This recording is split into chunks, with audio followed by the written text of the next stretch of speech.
जय श्रीराम. प्राचीन काळातील एक दिव्य क्षण. सरयू नदीच्या पवित्र काठावर वसलेली एक सुंदर समृद्ध नगरी अयोध्या. धर्म, सत्य आणि संस्कारांनी नटलेली ही नगरी आणि तिचा राजा, पराक्रमी, न्यायप्रिय राजा दशरथ. पण या सर्व वैभवातही राजाच्या मनात एकच वेदना होती. त्याला वारस नव्हता. एक दिवस राजा दशरथांनी महान ऋषींना आमंत्रित केलं आणि महान ऋषींनी त्यांना, महाराज, आपण पुत्र कामेष्टी यज्ञ करा. मंत्रोच्चारांनी वातावरण पवित्र झालं आणि त्या यज्ञाच्या पवित्र अग्नीतून प्रकट झाला एक दिव्य पुरुष. त्यानं राजाला दिलं अमृतासारखं पवित्र पायस. राजानं ते आपल्या 3 राण्यांमध्ये वाटलं, कौसल्या, कैकेयी आणि सुमित्रा.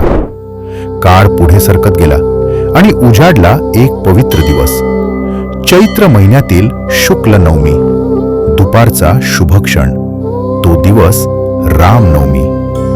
त्या दिवशी राणी कौसल्याच्या पोटी जन्म झाला.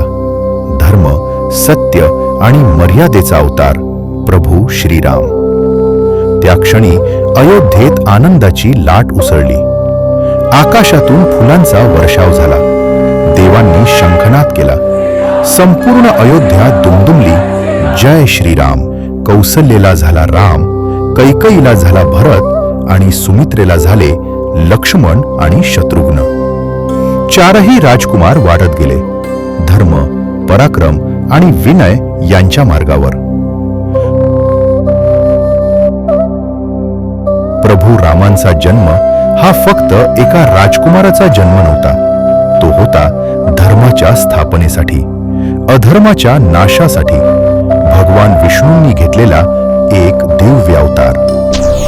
आजही रामनवमी आपल्याला शिकवते सत्य, कर्तव्य आणि मर्यादा.